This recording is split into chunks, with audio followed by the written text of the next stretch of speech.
भगवान श्रीकृष्णांनी सांगितले की तो कोणता टाईम आहे, ती कोणती वेळ आहे जेव्हा पितृ आपल्या घरी येतात.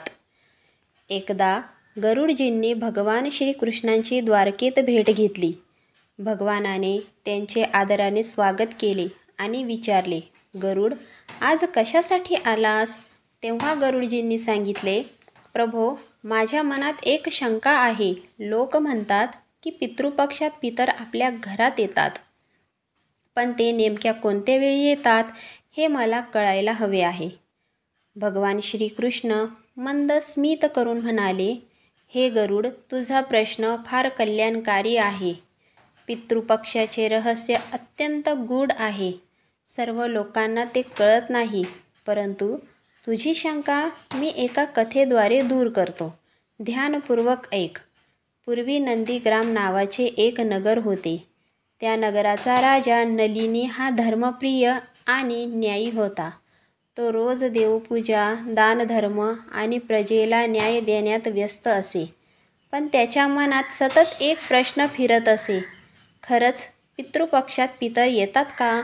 आणि येत असतील तर ते कोणत्या वेळी येतात? एकदा पितृपक्ष सुरू झाला. नगरभर श्राद्धाची तयारी चालू होती. लोक अन्न तयार करून ब्राह्मणांना बोलावत होते. याच दरम्यान राजाला स्वप्नात त्याचे पितर दिसले.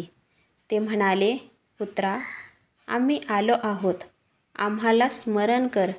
राजा दचकून जागा झाला आणि सकाळी आपल्या राजगुरूंना ऋषी याज्ञवल्क्यांना हा प्रश्न विचारला.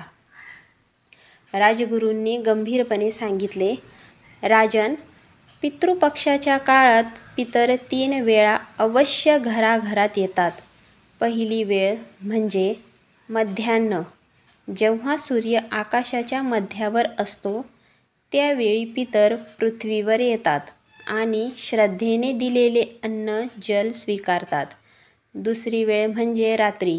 जेव्हा घरात शांतता असते आणि दीप प्रज्वलित केला जातो तेव्हा पितर आपल्या घरात येऊन आपल्या वंशजांना आशीर्वाद देतात. तिसरी वेळ म्हणजे आवाहनाचा वेळ क्षण. वंशजांनी जर मनापासून पितरांना बोलावले, ओम पितृभ्य स्वधाये स्वधा नमः असे उच्चारून जल अर्पण केले तर पितर तत्काळ प्रकट होतात.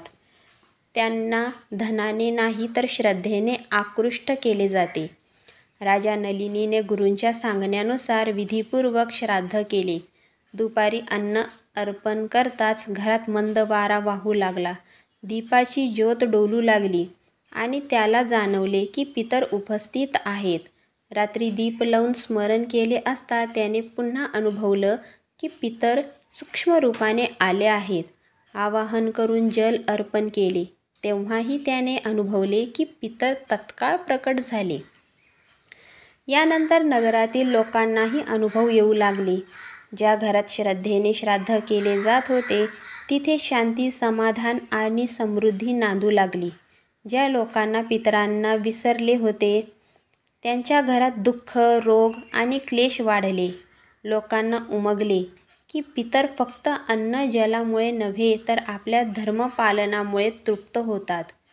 पितृपक्ष संपल्यावर राजा नलिनीने गंगा तटावर मोठा श्राद्ध केला.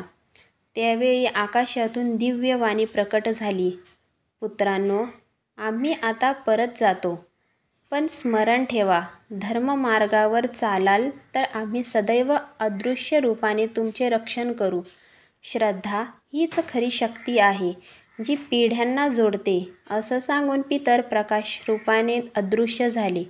राजा नलिनीने आदेश दिला की प्रत्येक घराने पितृपक्ष संपल्यावर दीपदान करावे, कारण तो दीप हेच दर्शवतो की पितर परत गेले असले तरी त्यांचा प्रकाश कायम आपल्या जीवनात आहे. आजची कथा कशी वाटली कमेंट बॉक्समध्ये कमेंट करून नक्की सांगा. व्हिडिओला लाईक करा, शेअर करा आणि आमच्या चॅनलला सबस्क्राईब करा. धन्यवाद.